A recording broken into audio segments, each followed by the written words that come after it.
Welcome to another edition of the HBCU Sports Podcast. Kenn Rashad, back to you once again. Hit the like and subscribe button. You know how we do.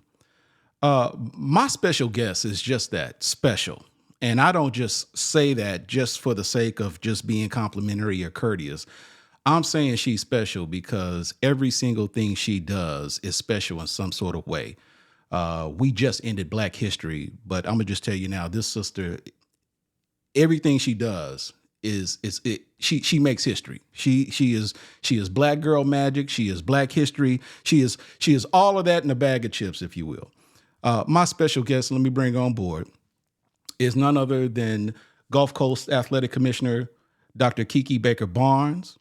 Ma'am, thank you so much for taking a few minutes to talk with me and to discuss all of the magnificent things that are going on right now within the conference.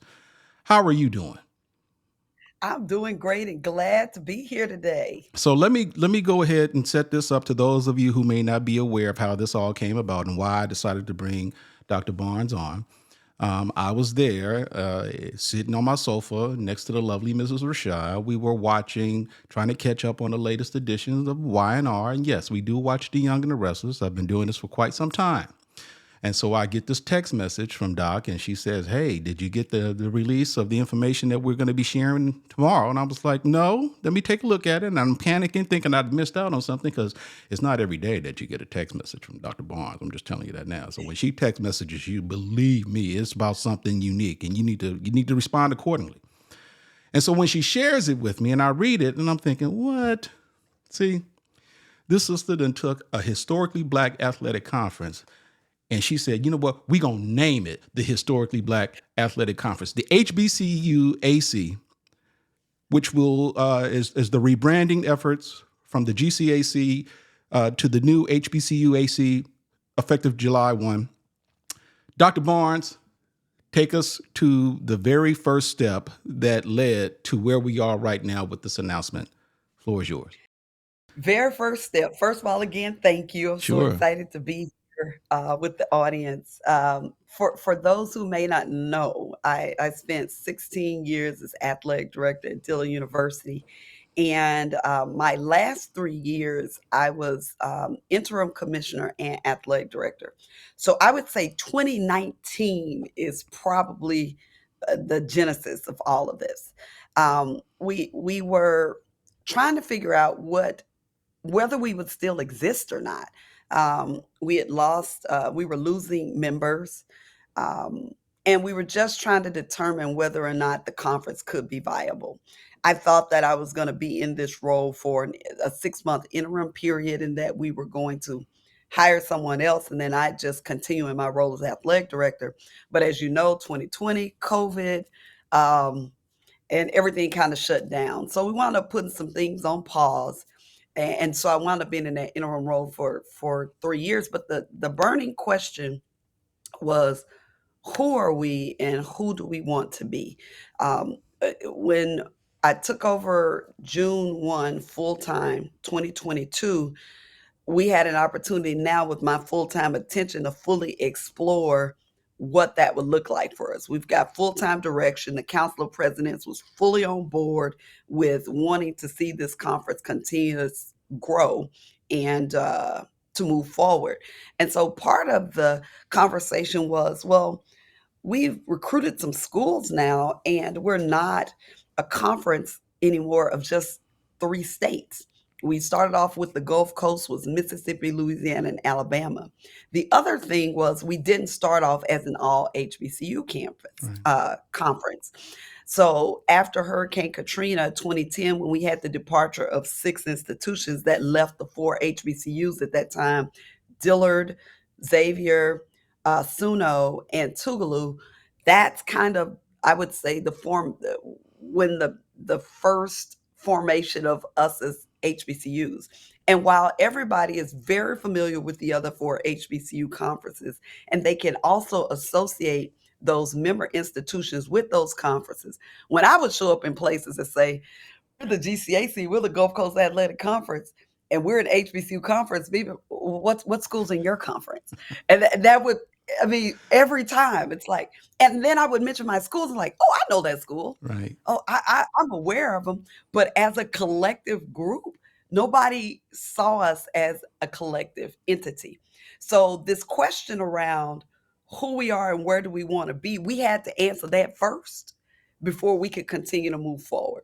So the Council of Presidents, probably around July 1, approved us to move forward with doing an RFP to bring in we're doing a marketing Hmm. branding firm to help us explore that question.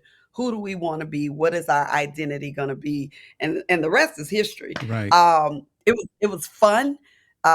Everybody was involved, from athletic directors, coaches, student athletes, everybody. Right. It's been an amazing process. So not only did you change, or are you going to be changing the name, but you also came up with a new tagline where winners thrive. Talk about that and the rationale or the reasoning to even change the tagline with the new conference name or rebranding. Well, honestly, as I said earlier, we didn't have an identity. We didn't have a tagline. Hmm. Um, we were still trying to figure that out. And when you're talking about growing an organization, um, and moving an organization to be able to compete in a marketplace, you have to be able to tell stories. You have to be able to help people really quickly understand what your values are, and they need to emotionally connect with your brand and your value. And so as we talked about who we were, there were conversations around us being Wakanda. So we were the only conference that did pre-screening of Wakanda Forever, because in 2022 it came out. And so we did a whole screening. We invited the queens of our conference. So we had some of them show up, and we did a pre-screening right before it launched. And what I said was, I was like, we really are Wakanda though, because in the Marvel universe, Wakanda was this gem that was hidden. Like, they were doing amazing things. They were ahead of every curve, every technological advancement. Wakanda was already there. Right. And the conversation was always, do we really want to open ourselves up to share all of this? And should we let people really know who we are or not? That was always the question. And I said, well, I mean, that's who we are. We've been this group of HBCUs that have continued to win over and over and over again. People might not necessarily know us as a collective, though. Right. So now our question is, do we want everybody to know who we are now? And what is the value then that we know people can emotionally connect with when we think about who we are as a group of HBCUs, um, who may not have been as visible as some of our other conferences? And I don't know anybody who doesn't love a winner. Right. Right. So here's a sneak peek of the new logo, and I'll admit, as the kids say today, it's pretty damn dope. So talk about what led to the design of the logo, and I guess even to and tell me, were there any other names considered other than HBCU? I mean, Yeah, what how did we get to this? yeah, so we had 6 or 7. I mean, there were tons of options that were presented. Um, we wanted to be different, and we wanted to make a statement. That was really, really important, us to be able to make a statement. Um, and so we got down to 2. HBCU Athletic Conference and Heritage were the final 2 that we got down to. And so we had focus groups that voted on name first, because we had to do name first and then we did design second. Hmm. So I mean, because you can't design, you gotta have a name first. I mean, it's just like naming your child. And then from the point that you name your child, that kind of, well, people who believe in the importance of names, and that your name has meaning.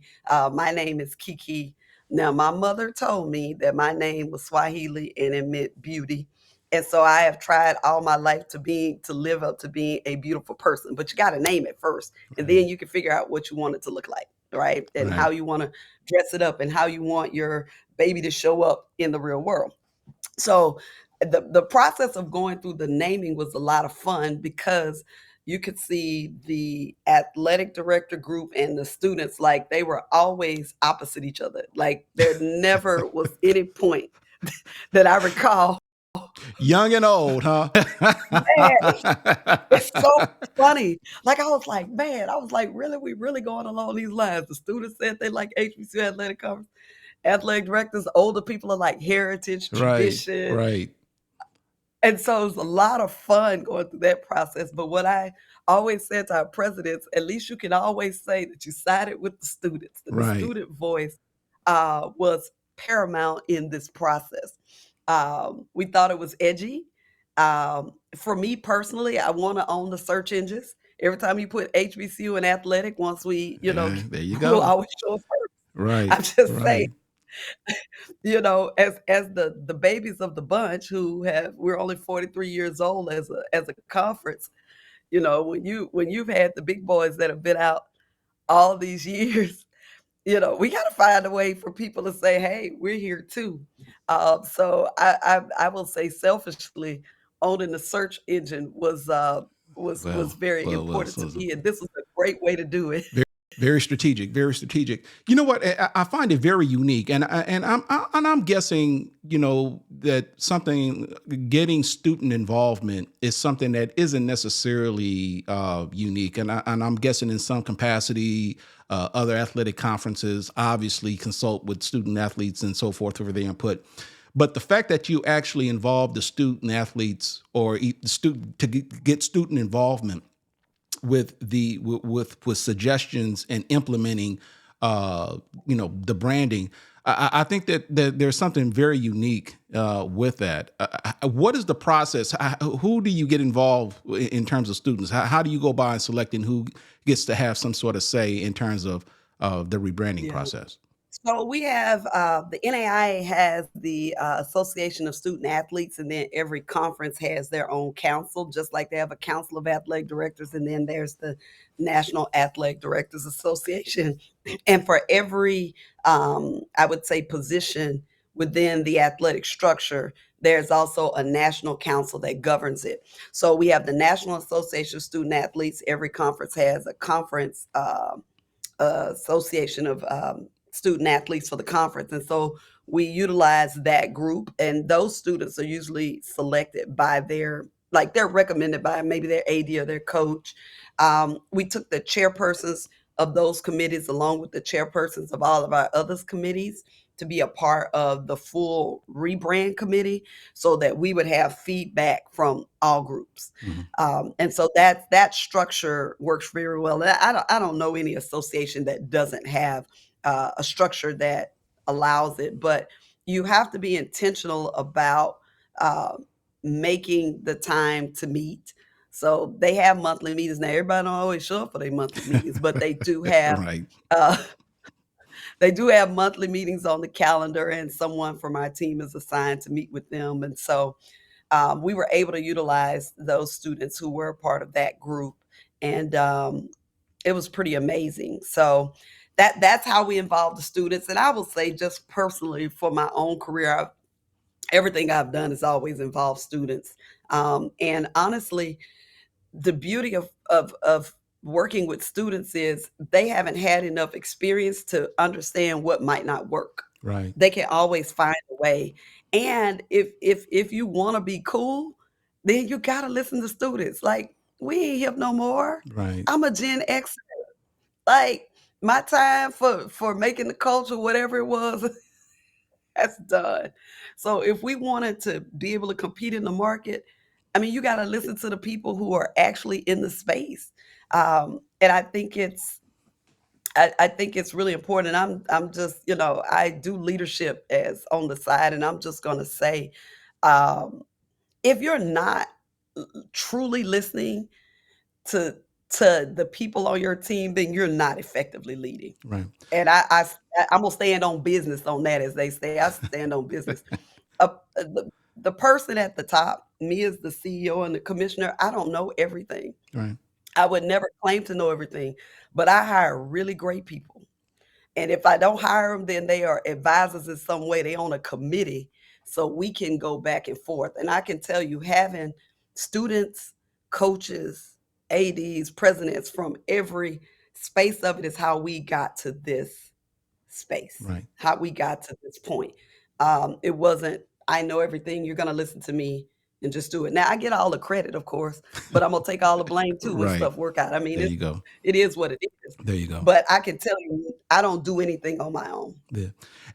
As big as the news was about the conferencing, about the conference announcing that it was going to rebrand effective July 1st, the press release also acknowledged Hope Credit Union and the strategic partnership associated with that, and the new deal that the conference signed with them. Talk about the significance of that partnership and how this impacts the conference moving forward. Yes. Well, Hope Credit Union will go down in history as the conference's first um, real partner. They are our largest sponsorship we've ever received in the history of the conference. And when they committed to us, this was July 2022. I was just a month in the role full time. I hadn't recruited the new members. We hadn't signed a media rights deal. There, all they had was me sharing the vision. I sat with Bill. We went to eat in New Orleans. He and a couple of his team members, and I had the opportunity to sit and I had to tell him my vision for this conference and what I believed we could be. However, we needed some support, and without any proof, he said, "I believe in you." He said, I believe in you and I believe in what you're doing. I believe our missions are aligned because they are the largest woman and Black owned credit union or financial institution in the country. They serve the unserved. Most of our HBCUs have the same mission. And we make a joke about going hard in the paint. If you play basketball, you know what that means. Right.